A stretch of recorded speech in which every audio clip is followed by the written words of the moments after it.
Hi hello ನಮಸ್ಕಾರ ಸ್ನೇಹಿತರೆ, ಕೊನೆಗೂ ಇಲ್ಲಿ ಜಯಂತ್ ಅರೆಸ್ಟ್ ಮಾಡಿಸೇ ಬಿಟ್ಲು ಜಾನು. ಹಾಗಿದ್ರೆ ಏನಾಯಿತು, ಏನು ಕಥೆ, ಎಲ್ಲವನ್ನ ಕೂಡ ತಿಳ್ಕೋಬೇಕು ಅಂದರೆ ಈಗಲೇ ನಮ್ಮ ಈ ಚಾನೆಲ್ನ ಸಬ್ಸ್ಕ್ರೈಬ್ ಮಾಡಿ. ಹಾಗೆ ಈ ಒಂದು ವಿಡಿಯೋವನ್ನು ಪೂರ್ತಿಯಾಗಿ ನೋಡೋದನ್ನು ಯಾವುದೇ ಕಾರಣಕ್ಕೂ ಕೂಡ ಮರಿಬೇಡಿ. ಇಲ್ಲಿ ಜಯಂತ್ ಕರ್ಮಕಾಂಡ ಬಟ ಬಯಲಾಗೋ ಸಮಯ ಬಂದೇ ಬಿಟ್ಟು. ಇನ್ನೇನೇ ಇದ್ರೂ ಜಯಂತ್ಗೆ ಜೈಲೇ ಕತೆ. ಯಾಕಂದರೆ ಇಲ್ಲಿ ಜಾನು ಮತ್ತು ಜಯಂತ್ ಮುಖಾಮುಖಿ ಆಗ್ತಾರೆ ಗೋಡನ್ನಲ್ಲಿ. ಗೋಡನ್ಗೆ ಬೇಕು ಅಂತಾನೆ ಜಾನುನ ಅಲ್ಲಿಗೆ ಜಯಂತ್ ಕರೆಸ್ಕೊತಾರೆ. ಜಾನು ಕೂಡ ವೈದ್ಯಕೀಯಮ್ಮನ ಕಾಪಾಡಬೇಕು ಅಂತ ಹೇಳಿ ಹುಡುಗನ ವೇಷದಲ್ಲಿ ಆ ಒಂದು ಗೋಡನ್ಗೆ ಬರ್ತಾಳೆ. ಬಟ್ ನಂತರ ಅಲ್ಲಿ ಇದ್ದದ್ದು ಜಯಂತನ್ನು ನೋಡಿದೆ ಶಾಕ್ ಆಗ್ತಾಳೆ ಜಾನು. ಇತ್ತ ಕಡೆ ಜಯಂತ್ ನನಗೆ ಗೊತ್ತಿತ್ತು ನೀವೇ ಅನ್ನೋದು, ಅದೇ ಕಾರಣಕ್ಕೆ ನಿಮ್ಮನ್ನು ಇಲ್ಲಿಗೆ ಬರೋ ಹಾಗೆ ಮಾಡಿದ್ದು. ಏನ್ರಿ ಬದಲಾಗ್ತೀವಿ ಅಂತ ಹೇಳಿದ್ರು ಕೂಡ ಬದಲಾವಣೆಗೆ ಅವಕಾಶ ಮಾಡಿಕೊಡ್ತಾ ಈ ರೀತಿ ನೀವು ನಮ್ಮನ್ನು ಮತ್ತಷ್ಟು ಅಡ್ಡದಾರಿಗೆ ತಳ್ತೀರಾ ಅಲ್ವಾ ಅಂತ ಕೇಳ್ತಿದ್ದಾರೆ. ಇತ್ತ ಕಡೆ ನೀವು ಮನುಷ್ಯರೇ ಅಲ್ಲ, ನೀವು ಮನುಷ್ಯ ರೂಪದ ರಾಕ್ಷಸ ಅಂತ ಜಾನು ಹೇಳ್ತಿದ್ದಾಳೆ. ಈ ರೀತಿ ಆಗೋದಕ್ಕೆ ನೀವೇ ಕಾರಣ, ನಾನು ಬದಲಾಗ್ತೀನಿ ಅಂತ ಹೇಳಿದೆ ತಾನೆ, ಅದಕ್ಕೆ ಅವಕಾಶ ಮಾಡಿಕೊಡ್ಬೇಕಲ್ವ. ಅದನ್ನು ಬಿಟ್ಟು ಈ ರೀತಿ ನಮ್ಮದೇ ಮಾಡೋದು ಎಷ್ಟು ಸರಿ ಅಂತ ಹೇಳಿ ಕೇಳ್ತಿದ್ದಾರೆ. ನೀವು ಮಾಡಿದ್ದು ಸರಿನಾ? ಅವತ್ತು ಸ್ಟೋರ್ ರೂಮಲ್ಲಿ ಅವರನ್ನು ನೋಡಿದಾಗ ನಿಮ್ಮ ತಾಯಿ ಅಲ್ಲದೆ ಇದ್ದರೂ ಕೂಡ ನೀವು ಏನು ಹೇಳಿದ್ರೆ ನನ್ನ ತಾಯಿ ಅಂತ ಹೇಳಿದ್ರಲ್ವ, ಆಗ ಎಲ್ಲೋಗಿತ್ತು ನಿಮಗೆ ಈ ಬುದ್ಧಿ ಅಂತ ಹೇಳಿ ಜಾನು ಪ್ರಶ್ನೆಯನ್ನು ಮಾಡ್ತಾರ. ಆಕೆಗೆ ಎಷ್ಟೆಲ್ಲ ಹಿಂಸೆ ಕೊಟ್ಟಿದ್ರ, ಇಷ್ಟು ವರ್ಷಗಳ ಕಾಲ ಪಾಪ ಆಕೆಯನ್ನು ಇಲ್ಲಿ ಬಂಧಿಸಿಟ್ಟಿದ್ರ, ಇದು ಸರಿ ಅಂತ ನಿಮಗೆ ಅನಿಸತ್ತಾ ಅಂತ ಹೇಳಿ ಜಾನು ಪ್ರಶ್ನೆ ಮಾಡ್ತಿದ್ದಾಳೆ. ಜೊತೆಗೆ ಇಲ್ಲಿ ಜಯಂತ ತಿರುಗೇಟನ್ನು ಕೊಡ್ತಾರೆ. ಆಕೆ ನನ್ನ ಬದುಕಲ್ಲಿ ಆಟ ಆಡಿದ್ದಾರೆ. ಇವತ್ತು ನಾನು ಈ ಸ್ಥಿತಿಯಲ್ಲಿ ಇದ್ದೀನಿ ಅಂದರೆ ಅದಕ್ಕೆಲ್ಲ ಕಾರಣ ಆಕೆನೆಯಿಂದಾನೆ ಇವತ್ತು ನನ್ನ ಬದುಕು ಈ ರೀತಿ ಆಗಿರೋದು, ಆಕೆ ನನಗೆ ಮೋಸ ಮಾಡಿದ್ರು ಅಂತ ಹೇಳಿ ಜಯಂತ ಹೇಳ್ತಾರೆ. ಸುಮ್ಮನಿರ್ರಿ, ನಿಮಗೆಲ್ಲ ಕತೆ ಕೂಡ ನಂಗೆ ತುಂಬ ಚೆನ್ನಾಗಿ ಗೊತ್ತಿದೆ. ಏನು ಹೇಳ್ತಿದ್ರ ನೀವು? ನಿಮ್ಮ ಕಟ್ಟುಕತೆಯನ್ನು ನಿಲ್ಲಿಸ್ಬಿಡಿ, ಇಲ್ಲಿಗೆ ಸಾಕು. ನಿಮ್ಮ ಹತ್ರ ಸತ್ಯವನ್ನು ನಾನು ಬಾಯಿ ಬಿಡಿಸಿದ್ದೀನಿ, ಅದರಿಂದಾನೇ ನಿಮ್ಗೆ ಅವತ್ತು ಕುತ್ತಿಗೆಯಲ್ಲಿ ಪೇನ್ ಬಂದಾಗಿತ್ತು, ಪ್ರಜ್ಞೆ ತಪ್ಪಿದ್ದು ಅಂತ ಹೇಳಿ ಎಲ್ಲ ಸತ್ಯವನ್ನು ಕೂಡ ಇಲ್ಲಿ ಜಾನು ಜಯಂತ್ ಮುಂದೆ ಬಿಚ್ಚಿಡ್ತಾಳ. ಜಾನು ಸತ್ಯವನ್ನು ಹೇಳ್ತಿದ್ದಾಗೆ ನಿಜಕ್ಕೂ ಜಯಂತ ಬಿಚ್ಚಿ ಬೀಳ್ತಿದ್ದಾರ. ಎಲ್ಲ ಸತ್ಯ ಕೂಡ ಗೊತ್ತಾಗ್ಬಿಟ್ಟಿದ್ಯಾ ಅಂತ ಹೇಳಿ. ಹೀಗಾಗಿ ಈ ಕಡೆ ಜಾನು ಹೌದು, ಎಲ್ಲ ಸತ್ಯ ಕೂಡ ಗೊತ್ತದ, ನಿಮ್ಮ ಬಂಡವಾಳ ಎಲ್ಲ ಕೂಡ ಗೊತ್ತಾಗಿದೆ. ಆ ತಾಯಿ ನಿಮ್ಮನ್ನು ಪ್ರೀತಿ ಮಾಡಿಲ್ಲ ಅಂದರೆ ಯಾಕೆ ನಿಮ್ಮನ್ನು ಪ್ರೀತಿ ಮಾಡಬೇಕು? ನೀವೇನ ತಾಯಿಗೆ ಮಗನ ಪ್ರೀತಿ ಕೊಟ್ಟಿದ್ದ? ನಿಮ್ಮನ್ನು ಮಗನಾಗಿ ಆಕೆ ಪ್ರೀತಿ ಮಾಡೋದಕ್ಕೆ ಒಂದಿನ ಕೂಡ ಮಗನ ರೀತಿ ಪ್ರೀತಿ ತೋರಿಸ್ತಿಲ್ಲ ನೀವು. ಅಂದಮೇಲೆ ಈಗ ತಾಯಿ ಮೇಲೆ ಬ್ಲೇಮ್ ಆಗ್ತಿದ್ದೀರಾ ನೀವು. ಜೊತೆಗೆ ತಾಯಿ ಮಗನನ್ನು ದೂರ ಮಾಡುವ ಅಧಿಕಾರ ಯಾರೇ ನಿಮಗೆ ಕೊಟ್ಟರು? ತಾಯಿ ಮಗನನ್ನು ದೂರ ಮಾಡ್ತಿರಲ್ಲ, ನಿಮ್ಗೇನು ಕೂಡ ಅನಿಸೋದಿಲ್ಲ. ಇದು ನಿಮ್ಮ ಒಳ್ಳೆ ಮನಸ್ಸ, ತಾಯಿ ಮಗನನ್ನು ದೂರ ಮಾಡೋದು. ಆ ತಾಯಿ ತನ್ನ ಮಗನ ಪ್ರೀತಿ ತೋರಿಸೋದ್ರಲ್ಲಿ ಏನ್ರಿ ತಪ್ಪಿದೆ? ನಿಮ್ಗೆ ಯಾಕ್ರಿ ಹೊಟ್ಟೆ ಕಿಚ್ಚು ಅಂತ ಹೇಳಿ ಜಾನು ಪ್ರಶ್ನೆ ಮಾಡ್ತಾರೆ. ಆದರೆ ಇಲ್ಲಿ ಜಯಂತ್ ಹೌದಾ, ನಿಮಗೆಲ್ಲ ವಿಷಯ ಗೊತ್ತಾಗೋಗಿದೆಯಲ್ಲ, ಇನ್ನೇನಿದೆ. ಆದರೆ ಒಂದು ಮಾತು ಹೇಳ್ತಿದ್ದೀನಿ, ಕೇಳಿಸ್ಕೊಡಿ ಜಾನು ಅವರ. ಮತ್ತೆ ನಾನು ಅಲ್ಲಿ ಜಯಂತ್ ಆಗೋದಕ್ಕೆ ಬಿಡಬೇಡಿ, ಅದಕ್ಕೋಸ್ಕರ ಹೇಳ್ತಾ ಇದ್ದೀನಿ. ನೀವು ಎಲ್ಲವನ್ನ ಕೂಡ ಮರೆತುಬಿಡಿ, ನಾವು ಹೊಸ ಬದುಕನ್ನು ಮಗದೊಮ್ಮೆ ಶುರು ಮಾಡೋಣ ಅಂತ ಹೇಳಿ ಜಯಂತ್ ಹೇಳಿದಾಗ ಏನು ಮತ್ತೊಮ್ಮೆ ಶುರು ಮಾಡ್ತಾ ಎಲ್ಲ ಮುಗ್ದು ಹೋಗಿರುವ ಅಧ್ಯಾಯ. ಇಲ್ಲಿ ನಾನು ಮಾತ್ರ ಇಲ್ಲ, ನನ್ನವರು ಕೂಡ ಇದ್ದಾರೆ ಅಂತ ಹೇಳಿ ಹೋಗಿ ತನ್ನವರನ್ನು ಕರ್ಕೊಂಡು ಬರ್ತಾರೆ ಜಾನು. ಆಗ ಮನೆಯವರು ಎಲ್ಲರೂ ಕೂಡ ಬರ್ತಾರೆ. ಇಲ್ಲಿ ಜಾನು ಮನೆಯವರು ಎಲ್ಲರನ್ನ ಕೂಡ ಕರೆಸಿದ್ದು ವೈದೇಹಿಯಮ್ಮನ ಇರ್ತಾರೆ ಅನ್ನೋ ಕಾರಣಕ್ಕೆ. ಆದರೆ ಇಲ್ಲಿ ಎಲ್ಲ ಕೂಡ ಉಲ್ಟಾ ಹೊಡೆದ. ಈ ಕಡೆ ಜಾನು ತನ್ನ ಮನೆಯವರನ್ನು ಕರ್ಕೊಂಡು ಬಂದಿದೆ. ಅಪ್ಪ ಏನಿದು ಜಾನು, ವೈದೇಹಿಯಮ್ಮ ಇರ್ತಾರೆ ಅಂತ ಹೇಳಿದೆ, ಕಾಣಿಸ್ತಾನೆ ಇಲ್ವಲ್ಲ ಅಂತ ಕೇಳ್ತಿದ್ದಾರೆ. ಹೌದಪ್ಪ, ಅವರೇ ಇರಬೇಕಾಗಿತ್ತು, ಅದಕ್ಕೆ ಬದಲಾಗಿ ನಿಮ್ಮ ಅಳಿಯ ಜಯಂತ್ ಅವರಿದ್ದಾರೆ. ಇವತ್ತು ವೈದೇಹಿಯಮ್ಮ ಈ ಪರಿಸ್ಥಿತಿಲಿದ್ದಾರೆ ಅಂದರೆ ಕಾರಣ ಅದಕ್ಕೆಲ್ಲ ಜಯಂತ್ ಅವರೇ 25 ವರ್ಷಗಳಿಂದ ಇಲ್ಲಿ ವೈದೇಹಿಯಮ್ಮನನ್ನು ಕೂಡ ಹಾಕಿತ್ತು ಅಂತ ಹೇಳಿ ಇಲ್ಲಿ ಜಾನು ತನ್ನ ಗಂಡ ಜಯಂತ್ ನಿಜ ಬಂಡವಾಳವನ್ನು ಎಲ್ಲರ ಮುಂದೆ ಬಿಚ್ಚಿಡ್ತಿದ್ದಾರೆ. ಇತ್ತ ಕಡೆ ಜಯಂತ್ಗೆ ಅದು ಯಾವುದೂ ಕೂಡ ಇಷ್ಟ ಆಗ್ತಿಲ್ಲ. ಬಿಕಾಸ್ ತಾನು ಎಲ್ಲರ ಮುಂದೆ ಒಳ್ಳೆ ರೀತಿ ಇದ್ದವನು.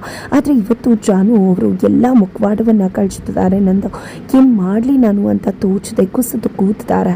ಇತ್ತ ಕಡೆ ಜಾನು ಈ ಮನುಷ್ಯನ ನೀವೆಲ್ಲ ಅಂದ್ಕೊಂಡಿದ್ರ ಅಲ್ವಾ, ಈ ಮನುಷ್ಯ ನನ್ನನ್ನು ತುಂಬ ಪ್ರೀತಿ ಮಾಡ್ತಾನೆ, ನನ್ನನ್ನು ಪ್ರೀತಿಯ ಅಮೃತ ದಾರಿಯಲ್ಲಿ ಇರಿಸಿದಾನೆ ಅಂತ. ಬಟ್ ಎಲ್ಲವೂ ಕೂಡ ಸುಳ್ಳು.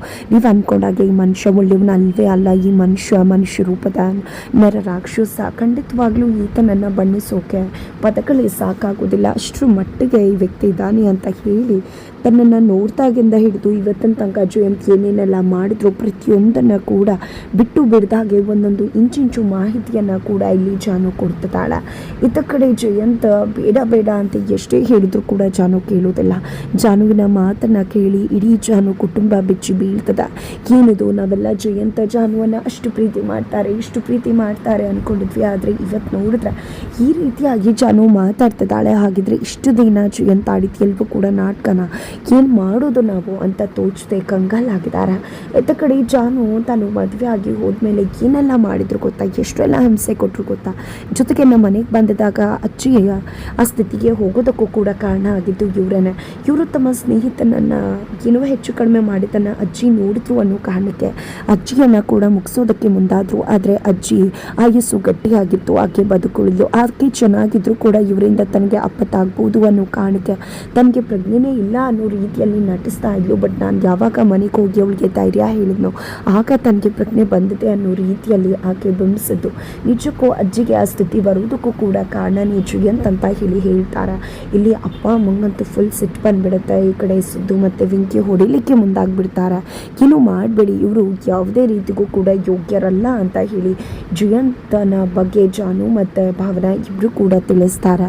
ತದನಂತರ ತನ್ನ ತಂಗಿ ಇವತ್ತು ಇಷ್ಟೆಲ್ಲ ಮಾತಾಡ್ತಿದ್ದಾಳೆ ಅಂದರೆ ಎಷ್ಟು ನೋವನ್ನು ಆಕೆ ಸಹಿಸಿರಬಹುದು ಅಂತ ಹೇಳಿ ಭಾವನಾ ಕೂಡ ಹೇಳ್ತಾರೆ.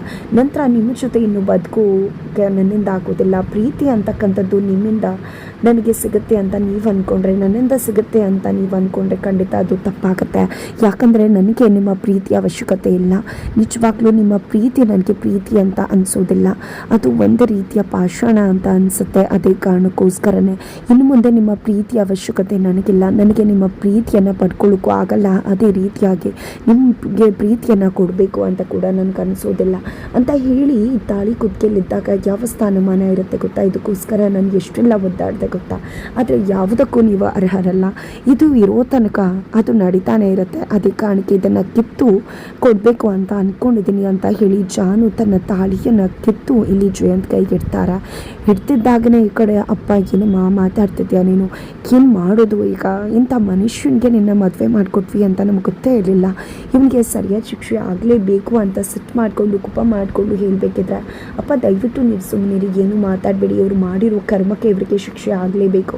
ಅದೇ ಕಾರಣಕ್ಕೆ ಪೊಲೀಸ್ ಅವರನ್ನು ಕೂಡ ಕರೆಸಿದ್ದೀನಿ ಅಂತ ಜಾನು ಹೇಳಿದ್ದೆ. ಪೊಲೀಸ್ ಅವರನ್ನು ಕರೆಸ್ತಾಳೆ. ಪೊಲೀಸ್ ಅವರು ಬರ್ತಿದ್ದಾಗನೇ ನೋಡಿ ಇವರು ಇಷ್ಟು ವರ್ಷಗಳ ಕಾಲ ಒಂದು ಹೆಂಗಸನ್ನು ಕೂಡ ಹಾಕಿ ಹಿಂಸೆ ಮಾಡಿದ್ದಾರೆ, ಹಾಗಾಗಿ ಇವರನ್ನು ಕರ್ಕೊಂಡು ಜೈಲಿಗೆ ಕರ್ಕೊಂಡು ಹೋಗಿ ಸರಿಯಾಗಿ ಶಿಕ್ಷಿಸಿ ಅಂತ ಹೇಳಿ ಜಾನು ತಿಳಿಸ್ತಾರೆ. ಈ ಕಡೆ ಜಯಂತ ಜಾನು ಸರಿಯಾಗಿ ಯೋಚನೆ ಮಾಡಿದ್ರ, ನಾನು ಬೇಡವಾ ನಿಮಗೆ ಅಂದಾಗ ಮತ್ತೊಮ್ಮೆ ಯೋಚನೆ ಮಾಡುವ ಅವಶ್ಯಕತೆ ಇಲ್ಲ, ನಿಮ್ಮ ಅವಶ್ಯಕತೆ ನನಗಿಲ್ಲ, ನೀವು ಎಲ್ಲಿ ಹೋಗಬೇಕೋ ಅಲ್ಲೇ ಹೋಗಬೇಕು ಅಂತ ಹೇಳಿ ಜಾನು ತಿಳಿಸ್ತಾರೆ. ಫುಲ್ ಸಿಟ್ಟೆದ್ದು ಬಿಟ್ಟಿದ್ದಾರೆ ಜಯಂತ್. ನಿಜಕ್ಕೂ ಕೂಡ ಅವರ ಕೋಪ ಎಷ್ಟು ಮಟ್ಟಿಗಿದೆ ಅಂದರೆ ಜಾನು ಇದ್ದರೂ ಕೂಡ ಆಕೆ ಕತ್ತಿಯನ್ನೇ ಮುಗಿಸ್ಬಿಡ್ತೀನಿ ಅನ್ನೋಷ್ಟು ಮಟ್ಟಿಗೆ ಸಿಟ್ಟು ಮಾಡ್ಕೊಂಡಿದ್ದಾರೆ ಜಯಂತ್.